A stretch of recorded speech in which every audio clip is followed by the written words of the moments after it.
I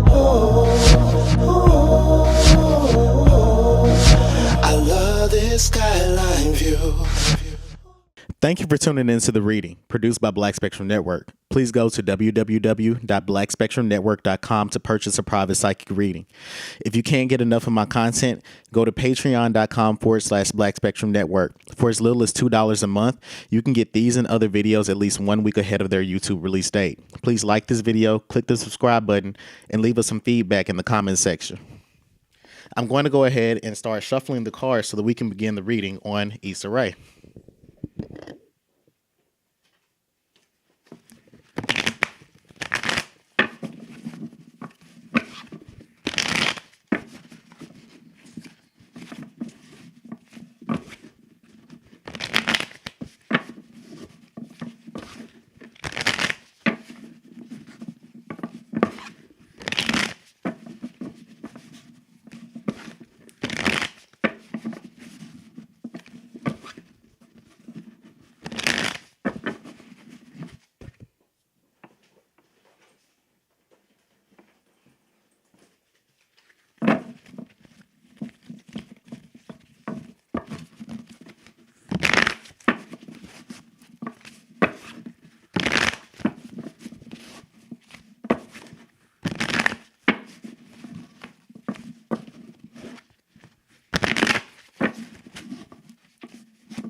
Okay, so the first thing I want to know about is Issa Rae's personality.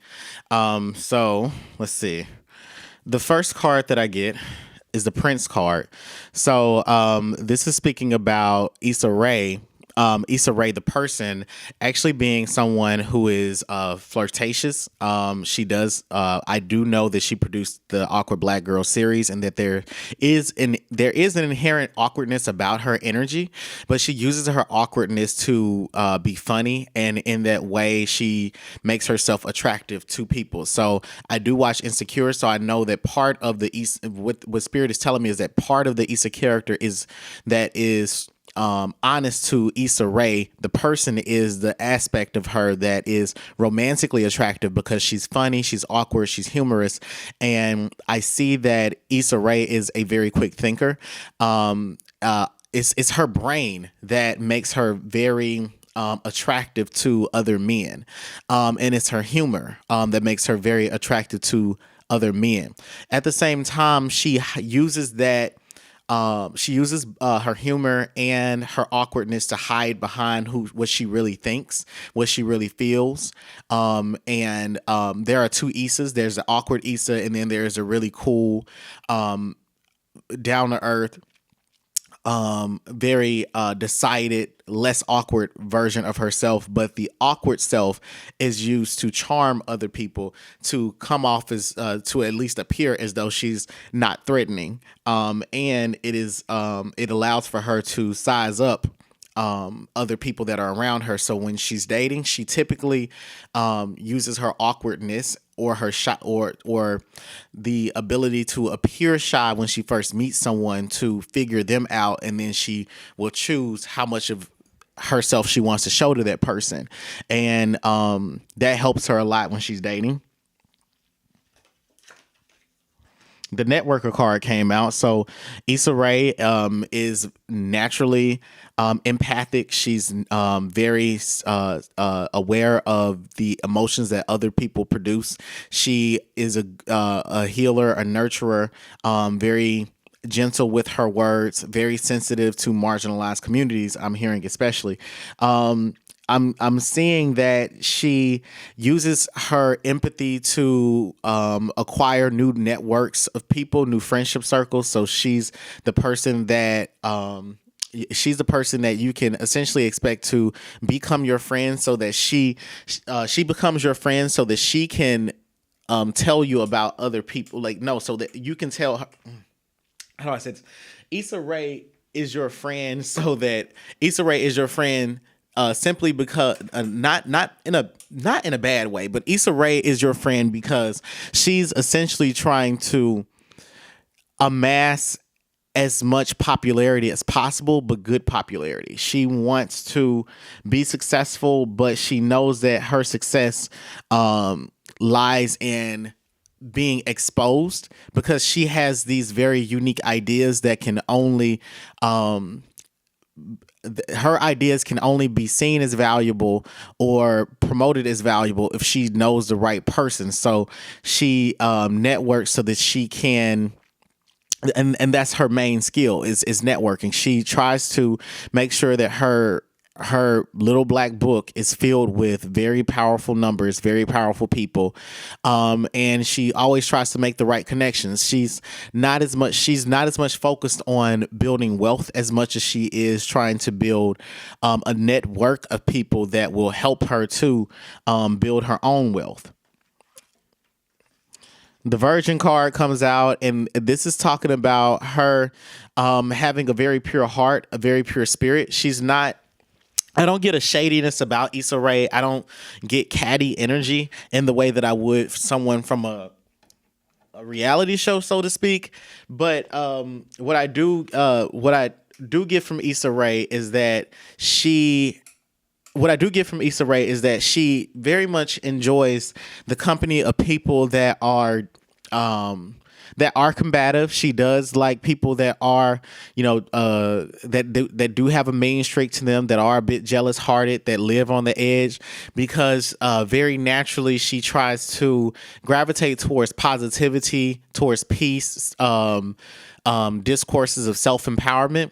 But at the same time, she has a fascination with the dark side of things. She has a fascination with anger, temper, criticism, and she very much enjoys exploring the dark side of life, because very naturally she shines a ray of light onto other people, and that helps to guide them further in on their life journey. But at the same time, she's interested in helping in why people exist in the darkness. She's interested in playing in the darkness, and she's that allowed that from that curiosity is from that curious energy is where she draws her creative draws from that curious energy is from where she draws her creative inspiration, and then she transmits those creative experiences into film and television. And so you can essentially feel this ethos of purity and excellence in the work that she does. So it's treated in a very gentle way, what she produces, because that's how people treat her. Now I get the Midas card. So this is talking about her being a natural entrepreneur. It speaks about Issa Rae as like I said before, she's a networker. So the miser card would complement this personality trait exceptionally well, because it means that Issa Rae networks for the purpose of entrepreneurship, but with her having the Virgin card also as well. The arithmetic of these three cards together says that she networks with people who have genuine hearts and that are authentically walking towards their purpose. At the same time, with her having the Midas card, it means that she can also shut down her spiritual she can shut down her intuition and make very intelligent business decisions, the ones that hurt people, such as like, I've got to let you go, I've got to fire you, I've got to stop working with you, even though she can be cutthroat when she needs to be. So she's able to exist in the Hollywood culture because she is a genuine person. She does have a very keen level of discernment. But in addition to that, with her being the Virgin card, I see that her purity of heart is what helps her to grow her business, because people want to work with her. They want to know, is she really as genuine as she appears? Is she really as docile as she appears? Issa Rae is not docile. at all. Rather, she's just a peaceful shark. That's the best way that I can describe it. But also with the Midas card, is talking about her using. I get that Issa Rae is frugal. I get that she networks with people so that she can get free clothes, and so that she can get free makeup, so that she can get free hair. She exchanges she exchanges trades and skills. She exchanges traits and skills for material items. So it's like, if I, help you here, if you give me this, if you do, I have no problem paying you for the makeup, but if I can, connect you to this person, and this will help you to gain more clientele if you do my makeup for free. She's intelligent in in that way, where she's always trying to help someone acquire more after they have worked with her. The Scribe card is talking about her being a writer. It's talking about her. Issa Rae watches lots of television shows. She watches and she writes things down. I get that she's read the book Still Like an Artist, and if she hasn't, she probably should. And if you haven't, you probably should.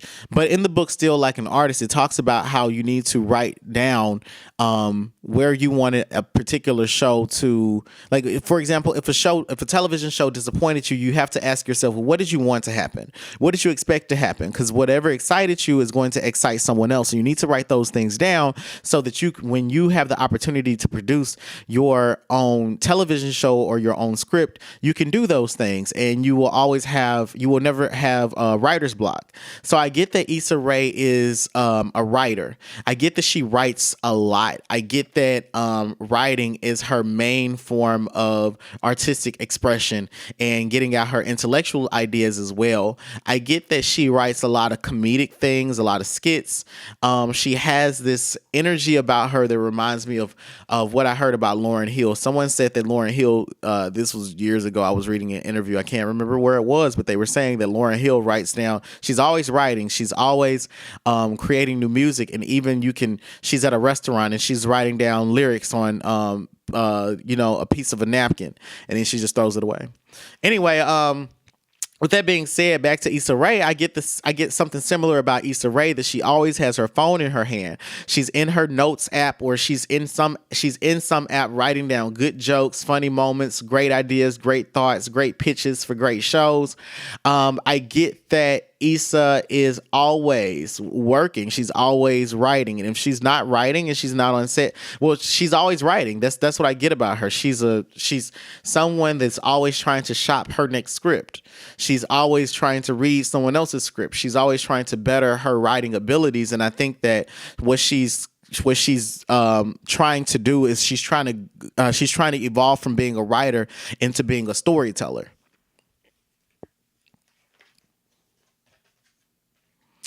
Okay, so the Secret card has come up and it's talking about Issa Rae acquiring these experiences that have allowed for her to minister to other people. So Issa Rae has thought deeply about her subconscious thoughts and her subconscious behaviors, and she's also systemically studied the subconscious behaviors of other people, and she wants to highlight those in these comedic highlight these very like these moments, she wants to highlight those moments in her television shows, and for a good purpose. These moments become these highlighted moments where she's pointing out people's unconscious behavior. She wants it to be a teachable moment. She wants people to grow from it.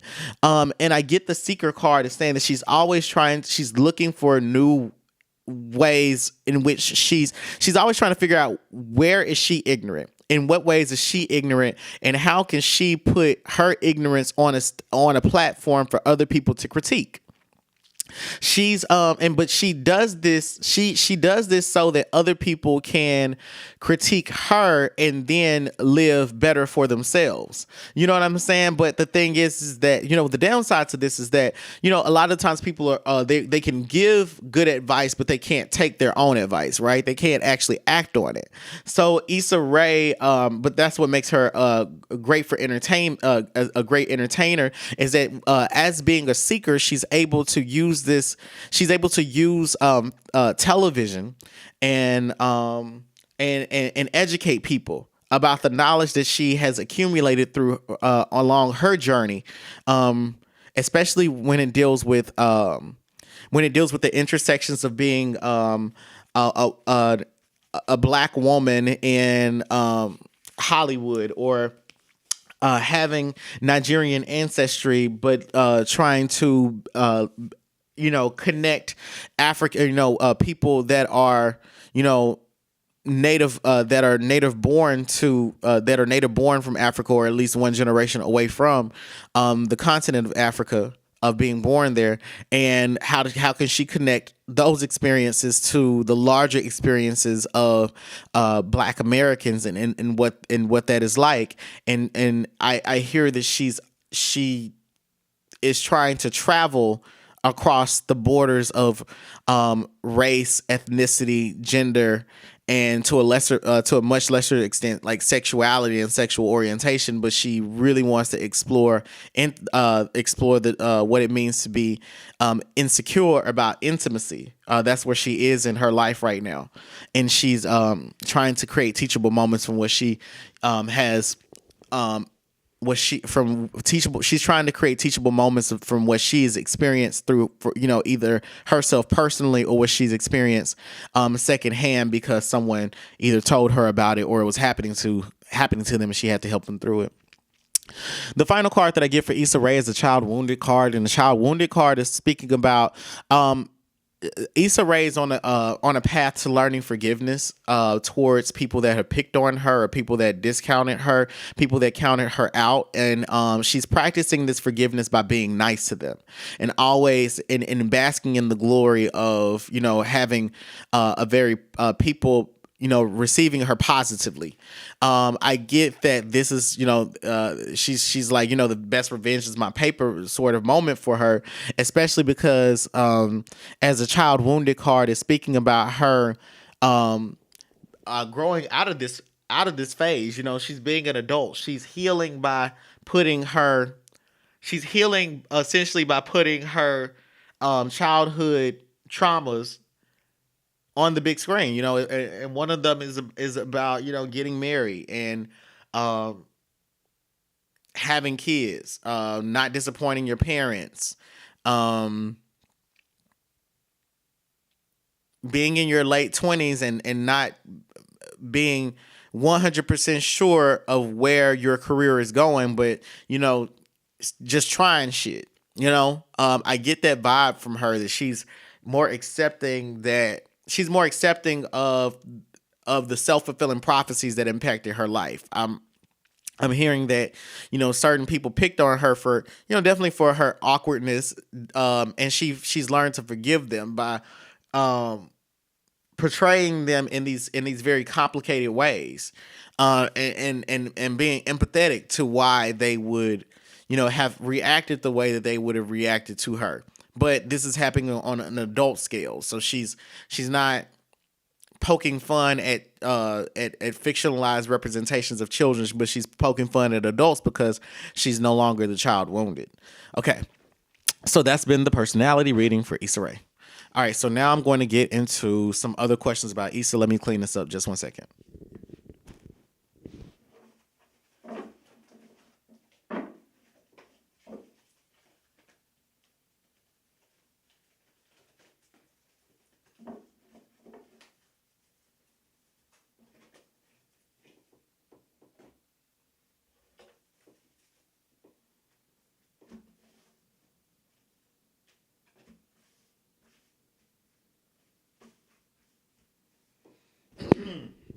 Okay, so now I'm going to ask, how is Issa Rae as a businesswoman? What is she like as a businesswoman?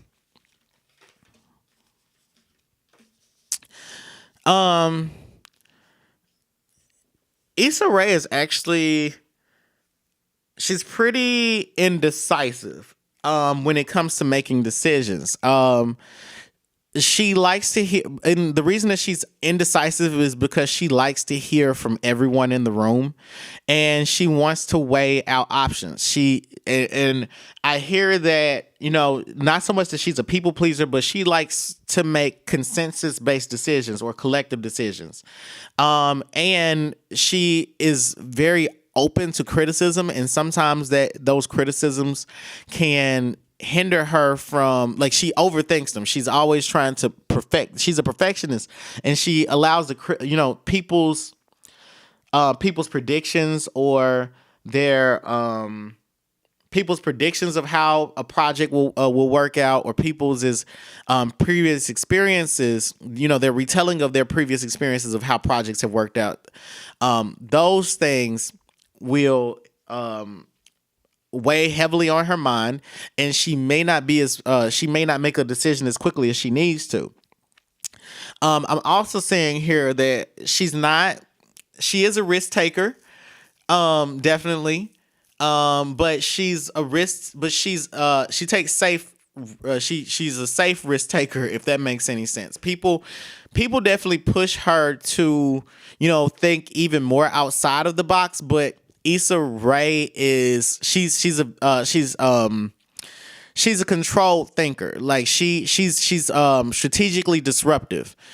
People like that she's unpredictable, and they try to get her to be random and unpredictable. But Issa Rae is strategically unpredictable, and she but those two attributes, like her nature versus how she wants to present herself, those two things conflict with one another, because she can make an unpredictable decision where it's like, there are two choices that she was supposed to come up with, but then here's a third that comes out of the blue, that she organically thought of. So, with Issa Rae, I get that that's, one important feature about how she makes business decisions.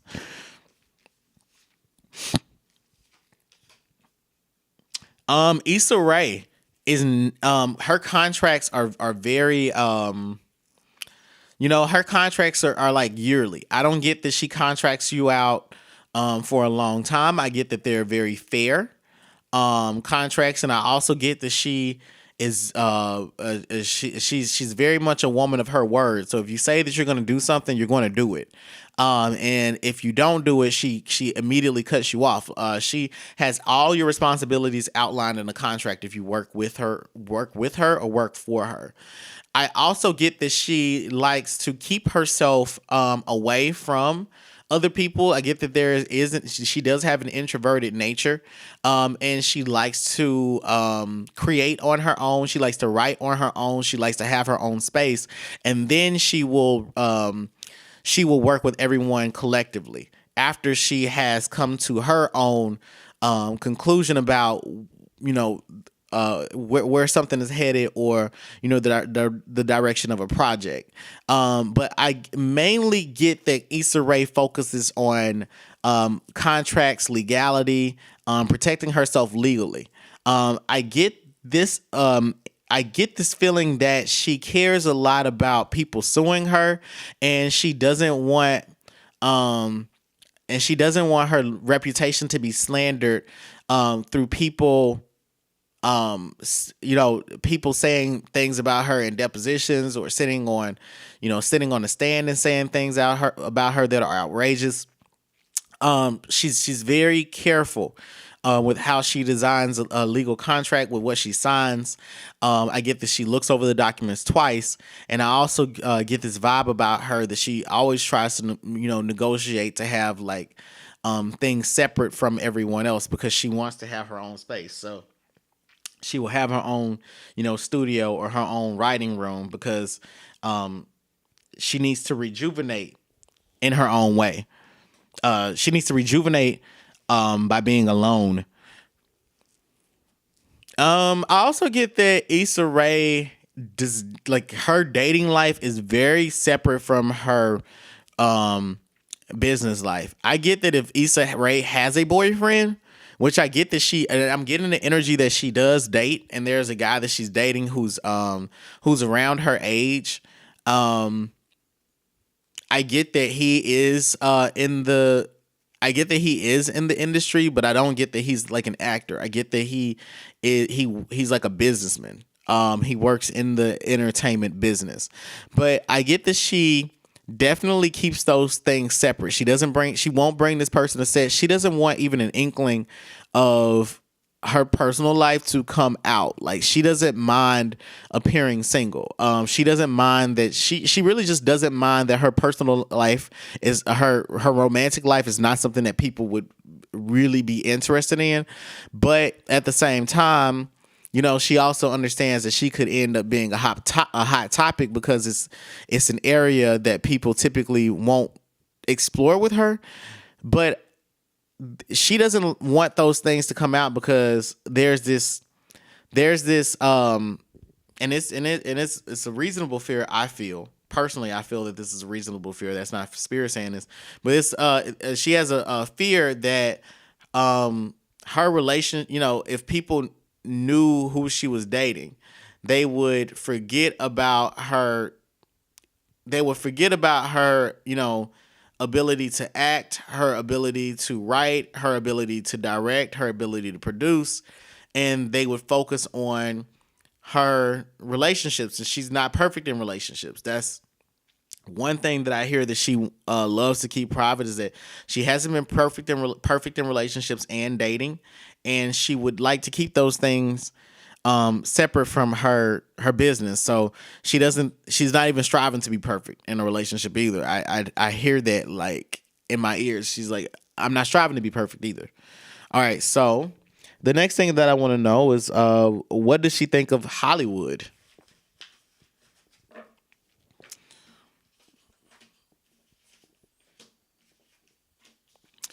She thinks that, she's saying the evils of Hollywood. She's saying how nasty it can be. Issa Rae plays, she's definitely gotten her dream. She knew what it was before she got into it. I don't get that I don't get that she wasn't privy to Hollywood having a very the actual Hollywood, working in the industry, continuing to get paychecks, always being offered roles and having people blow up your phone. She's starting to see that there are miniature fraternities and sororities within these organizations, and what I'm talking about is specifically people are clicked up. And she's also saying that Black people are not really in these social circles within Hollywood, that they're few and far in between. So she has to keep a tight within the real Hollywood. She has to keep keep her lips sealed, and she has to find camaraderie where she can find camaraderie, especially with her having a racial agenda to her life path. I get that she wears armor around them. I get that Issa Rae doesn't allow them to get into her private life. I get that she knows how to.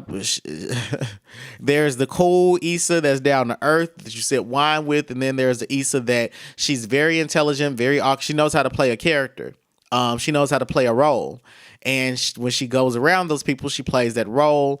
She plays ignorant to a lot of things. Actually, like when people ask her about drama and gossip, she plays ignorant to it. And it's like she relies on the Issa character to appear non-threatening, and also to keep herself from being involved in other people's drama.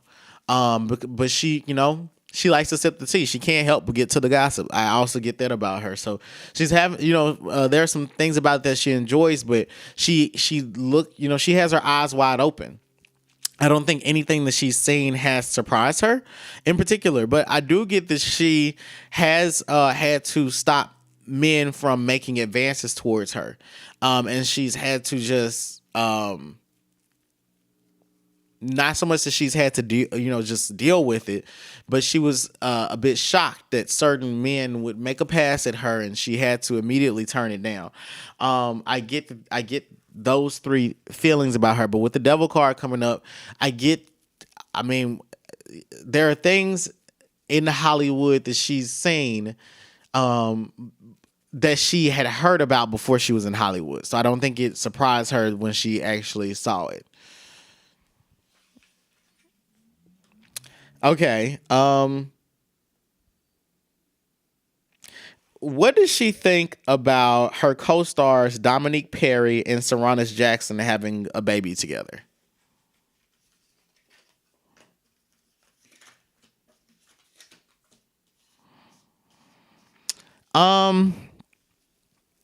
She just kind of was like, I wish they have I hope they have a happy see, one thing, see, Issa, from the perspective that she knew it from Saranis's perspective. Like the guy, Dro had a baby by Tasha from Insecure. But basically two of her co-stars ended up having kids with one another, and I think the male co-star was already in a relationship.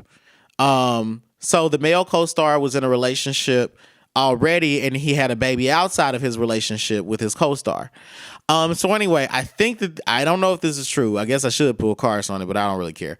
But either way, what did Issa think of her having the baby? Issa was shocked, but she knew things from Saranis's perspective. I get that she's more close to him, and I may not be pronouncing his name correctly, so correct me in my comments. But she was more close to him than she was to Tosh to Dominique. I get that. I get that Issa has. I mean, what are Issa's hidden thoughts? Honestly, she feels like she's like, if he liked it, then he would have put a ring on it. Like, that's the most that she has to say about it. She's like, I'm glad that the baby, she has this energy. I'm glad that the baby's healthy, but the shadiest thing that she can say is, if he liked it, he would have put a ring on it. And that she just expects him to take care of his kids. She's kind of like, she's kind of like, she's going to continue employing him. I don't get that this will be the last time that we'll see him in an Issa Rae production. I get that they're cool with one another, but I also get that she just didn't. I also get this energy about her that she just didn't know that it was running that deeply with him. But this is one of the things that I feel like she was like, I'm going to keep to myself. I'm turning the other cheek. This ain't got nothing to do with me. But she didn't think that the girl would have a baby. I think that's the most shocking element to all of this for her. But she also feels like, if he liked it, he would have put a ring on it, Okay, so let's see what's coming next for Issa Rae, the star. Oh,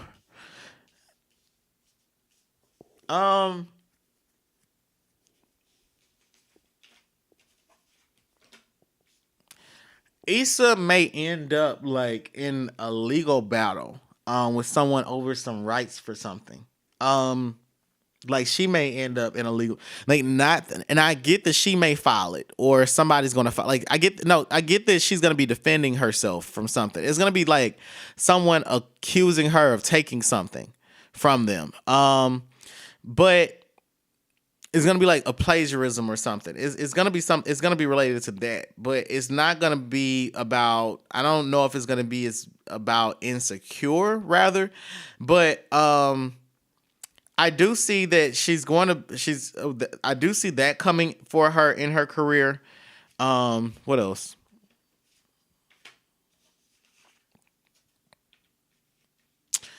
I get that Issa Rae. I don't know why I see it as like she's either gonna.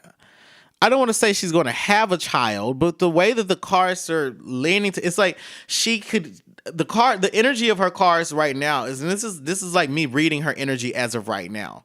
The energy that she has, she needs to be careful because she's like very fertile. Like she has the energy of pregnancy around her. And yeah, I get that. I could get that she could end like, yeah, I get this energy of pregnancy around her, like she could have a baby.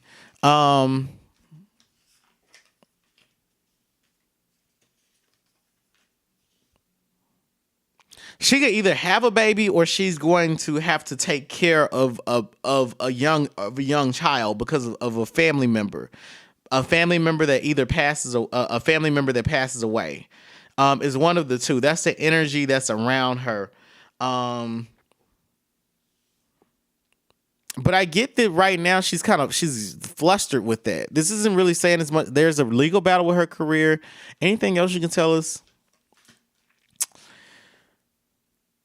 Basically, it's all about children for her. It's like, is she going to have children? Is she not going to have children?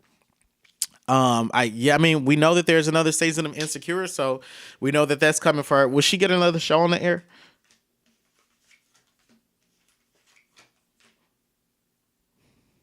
Yeah, she's gonna negotiate a deal. Like, it's gonna be I get that Issa's gonna get a small run of something. Within the next like 8 months, it'll be either like a limited series or like a special, a special about her. It's gonna be something. And I'm not sure if it's gonna be on HBO. I don't think it's gonna be on HBO. But I do get like within the next 8 months that she's going to run like there's going to be a limited series of something, like to just test out a series.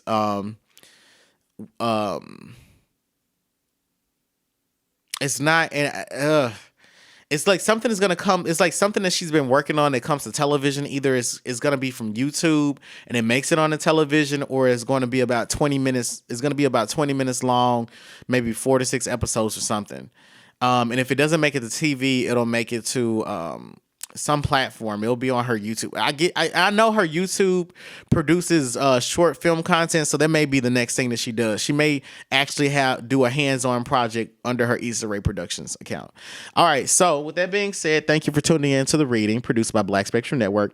Please go to www.blackspectrumnetwork.com to purchase a private psychic reading. If you can't get enough of my content, go to patreon.com/Black Spectrum Network. For as little as $2 a month, you can get these and other videos at least 1 week of their YouTube release date. Please like this video, click the subscribe button, and leave us some feedback in the comment section.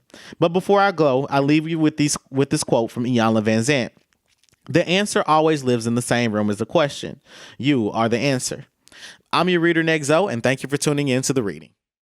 So fuel my fire, take